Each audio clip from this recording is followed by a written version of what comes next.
Hello and welcome back to another out of spec detailing video here from Clear Detailing in Northern Colorado. Next to me here is my 2025 Tesla Model 3 Performance that I just took delivery of.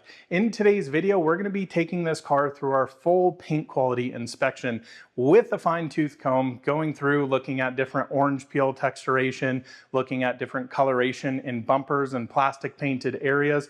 Then we're also going to look for a lot of contamination. I work professionally detailing and see a lot of these Model 3s and many Teslas and many other OEMs come in with a lot of dust nibs, a lot of sanding marks directly from the factory.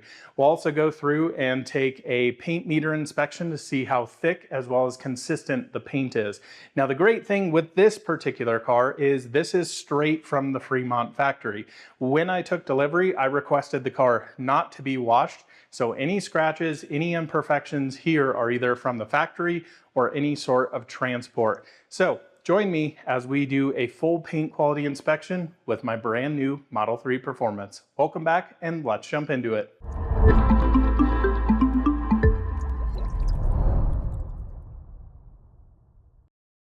Now, if I'm being totally honest, as a professional detailer, paint quality does matter quite a bit to me. And I think most people would say, well, if you want paint quality, don't buy a Tesla. And I would somewhat agree with that, but I would also disagree with that. What I see through Tesla and what a little bit of my frustration is that the cars are very inconsistent. I see a lot of Teslas come through the shop here, and a lot of them are actually pretty nicely painted. You'll see a few small dust nibs here or there, and I think that's acceptable because a lot of OEMs have the same exact quote-unquote problems. But then I'll have a car come in and I'm like, what in the absolute heck happened to this thing? I've seen multiple Model 3 Performances come in here, of which one of them was actually the same pearl white metallic here that had contamination out the wazoo. Now, when we do these types of videos, what I typically do is walk around the car, put a little piece of tape everywhere that I see a dust nib, a sanding mark, a drip, a run, whatever it may be. And the last white Model 3 Performance I had in the shop was spectacularly bad, I would say. If it were my car and I saw the car beforehand, I would have probably rejected delivery. Now, as you can tell, this car is obviously here, so I must be reasonably impressed with it. And spoiler alert, I'm actually really impressed with this car. It's not perfect, but it is pretty darn good. So again, I think that's one of the frustrating things with Tesla is you never really know what you're gonna get. It's either like you'll get a really well-built car that's kind of rattle-free, that doesn't have many issues, and then you'll have one that was built at 4:55 p.m. on a Friday afternoon. The team's ready to go grab beers at the local bar, and it's just like the things slapped together. The paint is really out of whack in imperfection. Now, the thing that doesn't make sense to me, cars are painted by robots. These cars are not hand painted. So where is all that contamination coming from? It is truly spectacular. Some of these cars I see come through here, and I am just like, Tesla, did you actually paint these things in the parking lot? How is there so much contamination? And then it's really weird how much work they actually do to fix certain areas, but leave pretty obvious things in the paint. So I think this will be a really interesting video for you guys to see. Now, of course, I did not ask for any special treatment with this car. I ordered this car like a normal person. Tesla, of course, does follow out of spec. They do. A lot of the people who work at Tesla do follow me and my channel as well. So if there was something done, that's out of my control. I ordered the car like a normal person. It actually took way longer and had some issues upon delivery, taking delivery of the car, just literally waiting for it, not having amazing communication until we finally got some more answers going. So not exactly sure what the case here is, but nonetheless, I think this will be a super interesting video. So first off, I want to go through and look at orange peel and texturation. Now, I'll be honest, white is one of the hardest cars to actually show some inconsistencies in, but with the lighting setup we have with the specialized tools, I'll be able to show you everything and give you a good consensus on how well this paint is actually applied to this vehicle. So again, like I said, first thing I want to look at is orange peel and texturation. Now, I think most people look at a car like this and go, wow, it has a lot of orange peel. And I would definitely agree with you. But most cars these days actually have a lot of orange peel. And there's actually a reason for that. OEMs intentionally put a little bit of orange peel in there for a few reasons. One of the biggest reasons is scratches. So if you drag something over the hood, if you think about the paint on a microscopic level, it's kind of like this. So you have peaks, you have valleys. Basically, you can go in there, kind of shave off those peaks, remove scratches and things like that. It's quite a complicated process. Now, every OEM, interestingly enough, has their own kind of orange peel finish, and I would put Tesla kind of at the bottom. It's not very great, not very consistent, and I do notice some inconsistencies in this car. I would definitely say this car has more orange peel than probably most OEMs on the road. I'm thinking something like a Toyota, something like that. And again, it's pretty inconsistent. So let's start here on the hood, which I actually think is pretty darn good for Tesla. Now, I want you to look at the light reflections and tell me what you see. So definitely you can see some orange peel throughout. What I really want to see though is consistency throughout. And that's one thing I'm not necessarily seeing here. So if I look at the center of the hood, it looks pretty glossy, definitely some orange peel.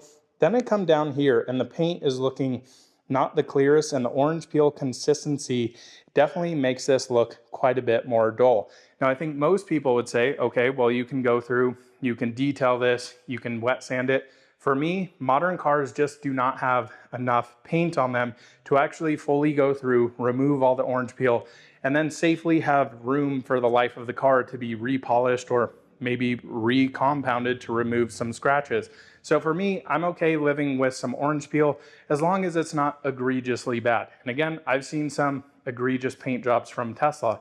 Actually, one of the last cars that I've owned from Tesla really wasn't that great in certain areas. This one I would say is okay, but not amazing. So looking at this fender, other than up here, right above the headlight, it actually looks pretty decent. You can tell here through the doors, the paint consistency actually matches quite well. Let's check these doors back here. Looking pretty decent if I can get the light reflection in there. Even coming back to the rear 3/4 panel, it actually looks consistent throughout. Now, one area I normally see a lot of orange peel and texturing is this kind of horn area, as I call it, on the rear of the Model 3s and Model Ys, for example. So in here, you can actually see quite bad orange peel up here. Then you move to the center of the rear trunk, and it's actually quite a bit better. Now again, it's still a lot of orange peel. I would not say this is exceptional in terms of having a relatively flat paint with a little bit of orange peel here and there. Now on this side, noticing the same thing. Some pretty aggressive orange peel here, and then down here is quite a bit better. Then I move over into the 3/4 panel. It's actually quite bad in this area, but gets better as you move down this way. So that kind of stuff is a little strange to me. Again, what I think is really strange with paint consistency, paint quality throughout, these cars are painted by robots. They go through, the robots know exactly where they need to paint, yada, yada, yada. These are not hand-sprayed cars, which you would think you would have more inconsistency. But what you actually see is 9 times out of 10, humans are actually more consistent painting cars. I don't know why that is. Now, naturally, on edges like this, you're gonna have either more or less paint. So on this area, the paint's naturally going to kind of run a little bit, have a little bit more. But then down here, you're gonna have less paint as it's trying to flow off. So it's this very complicated process that I am still trying to understand. I really wish some OEMs would actually let us in their paint shop. We have had some many discussions about this, and every time they're like, yeah, that's great, and then something falls through and it's like, oh, we can't actually take you through the paint shop. So fingers crossed we can actually get an OEM to walk us through how these cars are painted, because for me, when it comes down to it, when we stick a paint meter on this, it's really strange that you'll have certain cars that have 8 mils of paint in the hood, and then another part of the hood has 3 or 4 mils. That's almost double the difference there. Seems a little strange to me. Now, bumpers are interesting, and an interesting topic we'll talk a little bit more about, especially here with Tesla, in terms of coloration, because bumpers are actually painted at a different time than the metal panels are painted. So basically, the body is painted at one stage, then the bumpers come on and get actually put onto the vehicle. Now, the thing that doesn't make sense to me, and a lot of people argue this with me, I do understand that bumpers do have a different primer that goes on them. 9 times out of 10, your bumpers are going to be a black color underneath. So it's naturally going to change the shade of the car. What I don't understand is certain OEMs can get this nailed, absolutely nailed. Many OEMs can. And then there's also many OEMs that can't get it right. And then what's really weird is you'll see certain cars, like this car, where I think the bumpers actually match pretty well. Then you go back to my 2021 Model 3 long range in the same color as this, and the bumpers didn't match at all. It's very strange, and I see this throughout the time, especially with Tesla's new Quicksilver color. You'll see cars that come in, it's like, wow, that thing looks really even throughout. Then you'll see the next car come in, sorry out of spec Dave, but his bumpers are completely a different color. My friend Brandon Tesla Flex, his new Model Y Juniper, the front bumper is literally a completely different color than the rest of the car. It is crazy to me how inconsistent they can be with paint. Now, I would say in terms of texturation, you can see down here, the front bumper, yeah, has a lot of orange peel in it, especially even compared to up here on the normal fender. So that's something I would definitely say is not amazing. Now, will some of this texturation come out doing a compound? Absolutely. It's not going to 100% remove it, but again, consider when we go through, do a compound and polish on it, you are taking microscopic layers of paint off of the actual vehicle. So naturally, you're going to shave down some of those peaks. You're going to get more clarity in the paint. Again, that's the whole reason you do that. And then you seal it up with a ceramic coating. Now, looking back here, I haven't been able to really look at the rear bumper, but looking at this angle, wow, this looks a lot more clear than the front end until we come over here. So really interesting. You can see orange peel here, paint looks nice and shiny. Come over here, the paint looks very dull. There to there does actually not look that great in terms of orange peel. So pretty interesting there. On orange peel rating on this particular car, I'd probably give it maybe a 6 out of 10. It's not amazing, but it's more consistent than I've seen throughout many Teslas. And I know we can actually improve upon this. Now, let's talk about bumper coloration here. I actually got to say, this car is pretty good. Wouldn't say it's 100% on. I do think the rear bumper is slightly more yellow than the rest of the car. Again, it very much depends on the angle you're looking at it, which most paint does. A lot of these cars, again, Quicksilver cars, which is really why I didn't order one, the bumpers just really don't match. I mean, you can look at it at 100 different angles and it doesn't really match ever. This car, I would say you get at certain angles and it's like, okay, that looks pretty good, but then in other highlights and shadows, you go, ooh, that's kind of off, but it's not crazy off. So that is good. I'm actually pretty pleased with that. Now, the tricky thing you'll notice here is this is a pearl multi-coat paint. So naturally, you're going to have some different flop in the metallic.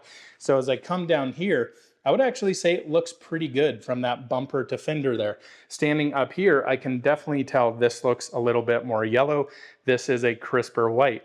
Even here, when I'm standing here, this looks pretty good, but this almost looks cooler and this looks slightly more yellow. In person, I think it's actually really good. On camera, I can definitely tell that it's this, especially right here, looking through the camera lens, this looks crisp white and this looks a little bit more yellow. So really interesting how they do that. Again, I think the thing here with coloration I want to emphasize is many OEMs can get bumpers to match perfectly and many can't. And it's also very inconsistent throughout that, which seems pretty strange. Now, front bumper here, I gotta say, is pretty darn spot on. I will say at certain angles, the front bumper looks a little bit more crisp white compared to areas like the hood, but this angle here, I'm actually really impressed with the coloration match. That looks pretty darn good. Again, one of the things with coloration, this is what I just don't understand.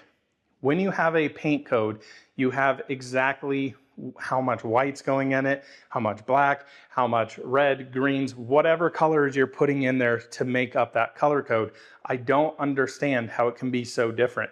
Then you move to vehicles like Rivians who have many different types of metallic. They have very heavy metallic, kind of more like this pearl colored paint with a whole heck of a lot of metallic. Then you move to something like Rivian Blue, and the metallic is almost kind of sparse, if you will.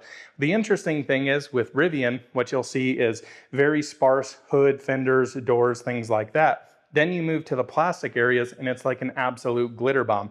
I don't understand how that actually happens when painting a vehicle. To me, there is just something that is off there, and that kind of needs to get addressed. But overall, I have to say with this particular car, the coloration, I would probably give an 8 out of 10.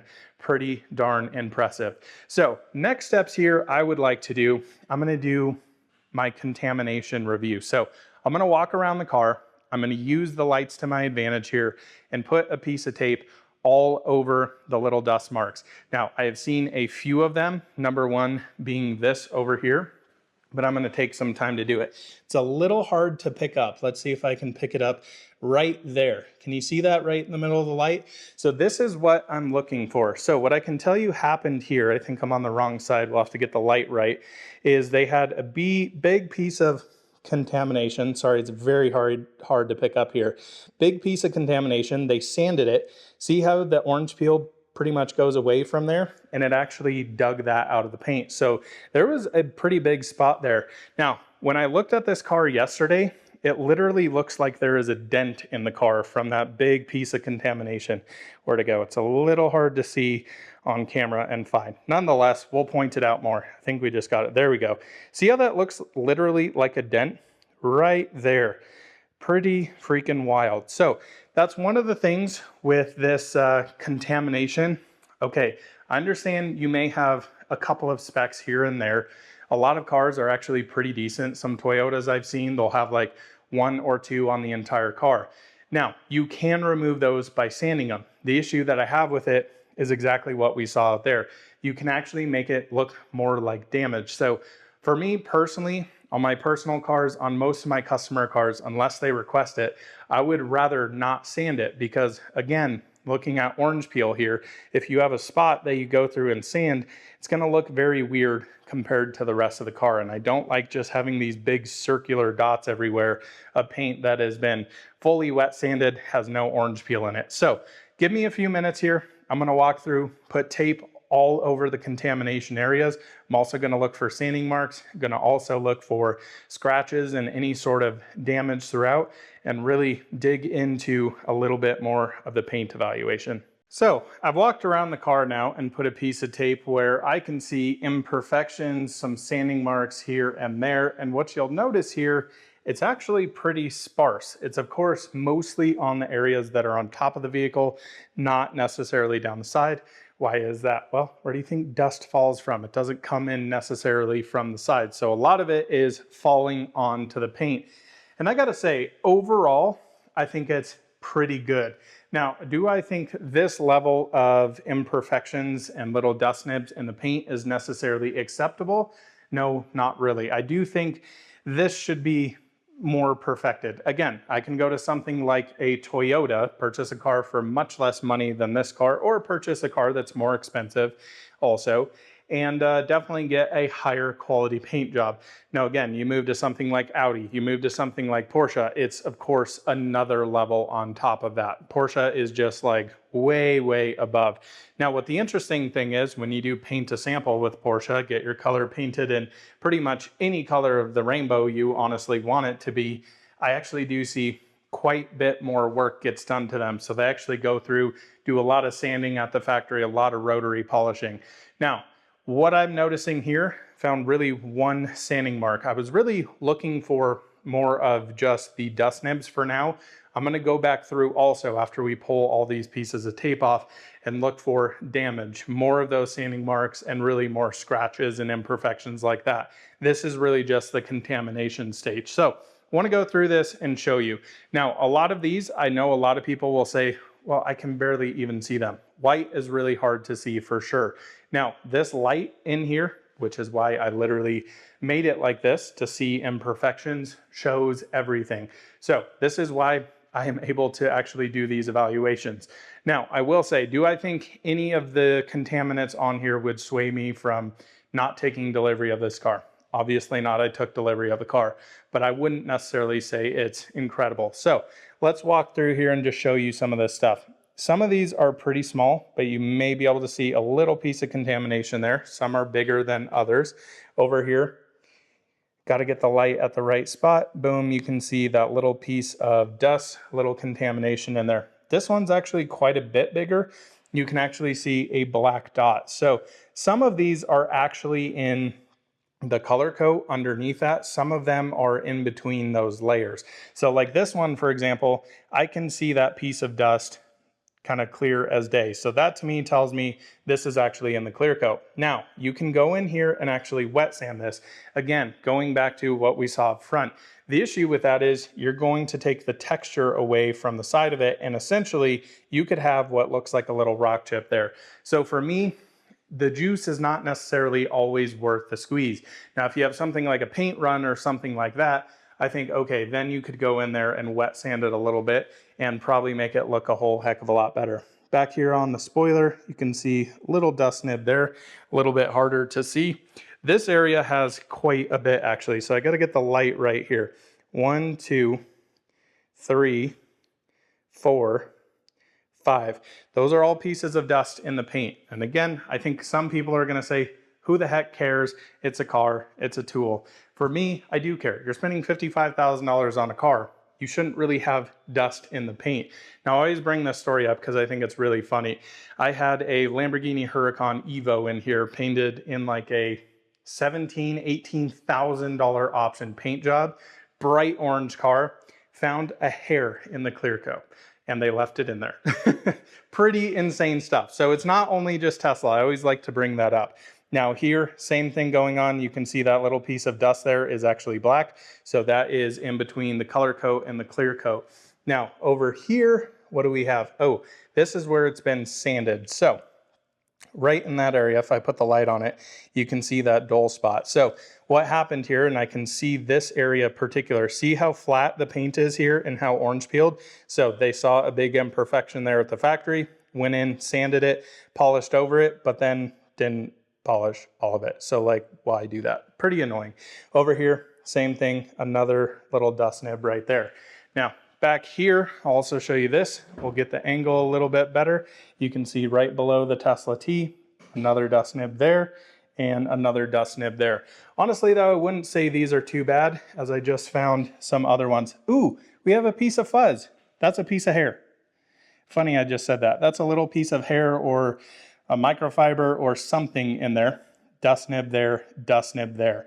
So that's not amazing, but this is normally an area that I do see quite a lot of contamination. Also want you to notice the orange peel here, going back up to it, and then it's really bad up here. So definitely needs some more work in that particular area. Let's close that down and continue moving on. So we've seen those.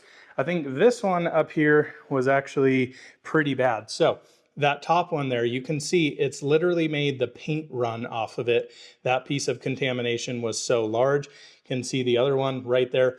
Big, big black dot. That is permanently in that clear coat there. So again, more contamination. Up here on the front fender, it's always hard to get the angle on this, isn't it?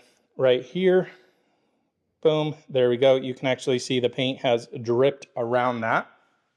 Over here, same thing, just a little dust nib. This one is actually under the white color coat there. Now on the hood, I can see quite a large one here. That is a really, really big dust nib. And then there's one here, a little one there. Over here, there was some weird kind of stuff on this. Not exactly sure what that is. We'll of course get that off. And then down here, pretty big dust nib. This one's pretty egregious, honestly. Yeah, you can easily see that. So continuing on, we also have another spot here. So one piece of contamination as well as this one here. Moving along to the front fender, one right on the edge and one right there. And again, this was that really, really nasty spot where you can actually see this gouge. I really hope I can get this on camera. May have to come back to this side. You can literally see this chunk taken out of the paint. Can you guys see that? Yeah, look at that. So there was a big piece of debris in there, but this side's actually looking pretty good. Over here, another little one. Over here, another little, another little. So honestly, I would say for Tesla, this is actually pretty good. Do I think it's acceptable? Not necessarily. So my rating in terms of contamination, I would probably say a 6 out of 10. It very much needs some work, but it's definitely not as bad as I've seen from Tesla. So I'm very glad to report that. Again, especially that last Pro White multi-coat Model 3 Performance I had in, holy cow, that was really bad.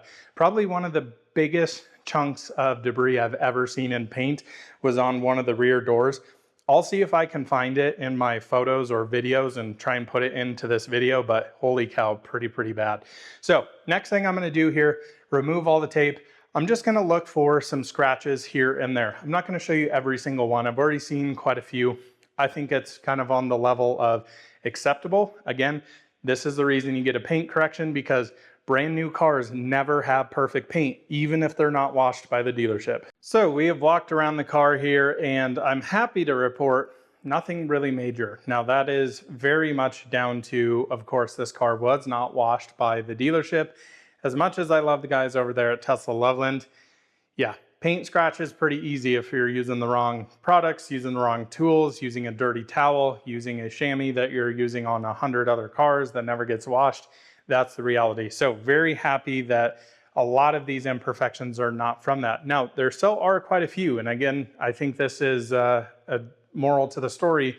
New cars are not perfect. So I'm going to walk you through here. We've got my beautiful scan grip light. This is how I actually evaluate vehicles, ensure that we're properly removing scratches, because as nice as this light bay is in here, all of the scratches, it actually doesn't show very well. And especially with white, it makes it really hard to look for that. So over here, you can see quite a good little scratch right there on the front bumper. Not too terribly bad. Down here, you can see, where is it? Right there. Some scratches there. It looks like there was almost like a piece of adhesive or tape on it. Now down the door, it's a little hard to see it here, but there's some what we call rids, some random isolated deep scratches in this particular area. There you can see it right above the light. Again, apologize, white's very hard to show you, but I can still show you these imperfections. Here around the door handle, some more scratches. That's pretty common and normal, especially for a brand new vehicle. Now down here, I noticed these white marks. See all that stuff in the light? So what you should look at up here around that light, see how there's no scratches? Here, look north and south of that light. See all those little scratches in the paint there? Yeah, wow, this is actually showing up pretty darn well. Very happy with that. So yeah, a few scratches here and there. Around the rear door handle, this one's got some more severe scratches. Boom, you can easily and clearly see them there, definitely underneath right there in the light. Then this area is probably the worst on the car, especially as I get back to here. See all those? Those are actually decently deep, so that'll need a good little correction there. Let me zoom in so you guys can really see these. Yep, see all those scratches in there? Boom. Pretty wild, isn't it? So again, this area just wanted to show you in the dark. Can easily and clearly see that sanding mark where they've been. We'll get that fixed, no problem. Now, an area that always has scratches on every car, no matter who the OEM is always these plastic taillights. As you can see, pretty heavily scratched. You can see my nice fingerprint in there. Wow, camera quality galore. But yeah, very scratched up in that area.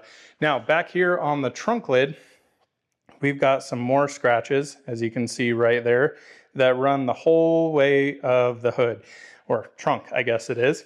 So all of these right here, you can definitely tell that something got dragged over the vehicle. Now again, back here, some more scratches around all of the taillights here. Lots of lovely fingerprints. What do we got going on down here? Yeah, some little scratches right there. That one's actually pretty deep, as you can kind of see that it's cut into the clear coat. So we'll need to kind of grind that down pretty good. Speaking of that, sorry for the camera here. It's a little hard to film and do this. Over here, you can see some pretty heavy scratches. Can you see that one right there where the light is? Notice that? See how it's kind of gray underneath? So that's gone through the clear coat. That's a pretty heavy scratch in there. So I'll definitely want to grind that down. Now, moving over to the passenger side here, what do we got going on? Yeah, just some more scratches over here. Can definitely see them all right down there. There's a few smaller ones in this particular area. Sorry again for the filming, doing my absolute best. Hard to look at this in person. Over here, see lots of scratches on the the driver's rear door here. Lots of scratches again. Look at this big one right there below the door handle. Down there, I'm not going to go all the way down there, but some good scratches from getting in and out of the car, presumably from the transport. You can see some more, boom, those scratches right there. And then down here, some more scratches. You can see that one's pretty good there. But I gotta say, man, overall, pretty impressed actually. I mean, I know a lot of you may be seeing those scratches going, wow, that's a lot for a new car. I'm telling you, this is actually pretty darn good. Again, this car would have been a lot more work had the dealership washed it. So if you are interested in doing that, speak with your dealership and say, hey, I'm very particular. This car is gonna get paint corrected or immediately ceramic coated. I'd like it washed. Now, I will be totally transparent with you guys. What I had to do was sign a waiver saying that any damage found, they may not cover. Now, the guys over at Tesla Loveland are pretty awesome. They said, listen, we understand you're gonna be trustworthy. If you find anything, please let us know. We'll take care of it. Actually, funny enough, when this car got delivered, I noticed a big scratch under the front splitter. So it wasn't able to be seen, but I just knew these lower splitters down here, there was probably a scratch. Put my hand under there. Sure enough, there was definitely a scratch there. It was from coming off the transport truck. So they already fixed that before I took delivery. Big shout out to Chris and the Tesla service team over at Tesla Loveland. That was freaking awesome. So overall, man, with the amount of scratches on this, I would probably give this an 8 out of 10. I know that sounds kind of high, but I've worked on much more expensive cars that have much more sanding marks, rotary polishing marks, things like that. Found one sanding mark on this car. I guess technically two, because that front fender had been sanded, but they actually polished it out decently nice. So one sanding mark, that is pretty darn good. Last thing I want to do here to kind of complete our overall paint evaluation is take a paint thickness reading all over the car. Here we have our paint meter. Now this is not a couple $1,000 paint meter, but this gives us a good idea within plus 1 to 3% of the actual measurement. You know, I'm just not into spending $3,000 on a paint meter that's gonna get it 100% perfect, because there's always a little room for variability. I always say this, compare measuring tapes. You can pick one up at Harbor Freight, or you can go to Lowe's and spend $100 on one versus 10 bucks. They're gonna get you within the ballpark. It's not gonna be like, you know, 12 feet long versus 6 feet long. I hope you kind of understand that valuation. So what we're gonna do here is measure this over here in mils. Now, mils is different from millimeters. So when we're taking measurements here, it is not millimeters, it's mils, completely different. Now, on average, what I see on most cars, kind of the industry standard is between 4 to 6 mils of paint. Now, around 4 mils is around the thickness of a sheet of printer paper. So keep that in the back of your head. So if I put this in the middle here, we'll get our first reading of 5.14 mils. Now, how this tool works, see this little metal tip here? Basically what that does when you put it on there, sends a signal down to the metal, sends it back up, it measures that difference. In there, of course, we have our primer, we also have our base coat, our color coat. This being a Pearl multi-coat white paint, naturally we'll have more layers of white paint, and then of course your clear coat on top. So thickness of a sheet of printer paper. I hope you're starting to understand, if we have a ton of contamination in the car, if you're starting to get deep scratches, you only have so much paint to work with. So that's why I like to take delivery of a car that's not destroyed.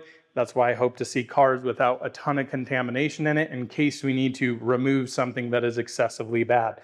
Let's move around the hood here. A 519, a 502, a 367. So that is really low down there, which is pretty strange. Same thing there. So let's go more in the middle here. You can see it bumps up a little bit. So again, some of these areas not super consistent.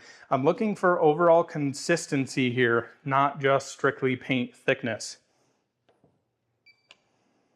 578, so pretty high there. 429, 474. So that was almost a mil more. 404. So yeah, kind of all over the place. And that's really genuinely what I kind of expect from Tesla. I've never really had a Tesla in here that the paint has been uber consistent on. This has kind of been what I would say, quote unquote, normal for them. Some have been slightly better. Some, of course, have been slightly worse. So again, we're seeing, 6 mils there. We saw in, I guess, the high 3s up front. That's not really what I'd love to see. I would love to see, within a mil difference around the car, I personally believe is probably acceptable. But we definitely, looking at this here, have plenty of room to do a pretty heavy cut and polish on this. Again, really what the cut and polish is going to do is remove those scratches, but I also want to, make the paint more clear. So shave off some of the tops of those peaks and not all the way down to the valleys, making sure we have enough paint left on the vehicle. So yeah, moving around here, as I can kind of tell, it's pretty normal Tesla. I wouldn't say it's anything spectacular. I wouldn't say that I'm super upset with it. I would say it's, ooh, that's not a good number, is it? We're gonna get a new one so we don't have to see that again. Yeah, just really, honestly, all over the place. I mean, you can come down here and then you come down here. That's gonna be huge. 14 mils, that's because they put this kind of rubberized, I don't even know what you call this, but it's more of like a softer paint or something they put on this down here to help with some rock chips. So that's why you're seeing such a large number there. That's pretty consistent with what we see with GMs, Toyotas, some trucks and things like that. It's interesting that they do it here. But yeah, I think I've got a pretty good feeling here. So throughout this, I would say I'm actually pleasantly surprised with this car. It definitely could have been way worse. So I'm very thankful that I, quote unquote, got a good one. Now, would I like to still see paint consistency get a little bit better? Yeah, of course. But I also need to remember Tesla is a volume manufacturer. They're trying to produce as many cars as humanly possible. So I do understand it's not going to be 100% perfect. Would I love it to be perfect? Of course. Will I be able to live with this? Absolutely. So I think the moral of the story is when you pick up your car, do your own little paint evaluation. Now, I understand you don't have a booth like this, but look at the car. If your bumpers are super off, if you see big sanding marks, and they're pretty easy to see, especially on darker colored vehicles. White is actually one of the hardest, but look at the paint, evaluate it as much as you can, and make sure you're getting a good car, because the last thing you want to do is get a car, get it home because you were too excited to look at it, put it in your garage, maybe you have some decent lighting and go, what the hell is all over my car? That's not a fun experience to have. So make sure you're looking over them. Again, you can pick up something like a cheap paint meter like this. You can walk around the car. If you're buying used, this is one of the best tools you can possibly have to ensure your car hasn't been in an accident and there's hidden damage underneath. Because normally what you'll see is, let's say the entire side of this car got taken out. You'll take your paint measurements over here. It's between 6 and 4 mils. You'll come over to this side and it's 12, 15, 20. That means there's a lot of body work that's happened there, a lot of Bondo. So that's why I think these paint evaluations are interesting. New cars can also have damage that the manufacturers do not disclose, especially cars coming from Europe and overseas in general. What we see is the cars come into port, they can have a fender resprayed, and that does not necessarily have to be put on the Carfax, or the potential owner, next owner, does not have to know that. So there's some pretty interesting stuff that comes out there, but I gotta say, very, very happy with my Model 3 performance. It could have been way, way worse. So if you like these type of videos, of course, stay tuned. We've got many more videos coming with my Model 3 performance here. Right after this, I'm actually going to shoot my full build quality inspection of this car, talk a lot about the fit and finish of this car, see how bumpers and panels line up to each other, take thickness readings throughout to see how consistent or inconsistent it is, talk a lot about different build quality aspects. Then after that, of course, I'm going to be fully dialing this car in, going through doing my very in-depth paint correction, my polish, and then protecting everything with ceramic coatings. So stay tuned for that. It's been a fun one. Thanks so much for watching. We'll see you in another one soon. Bye-bye.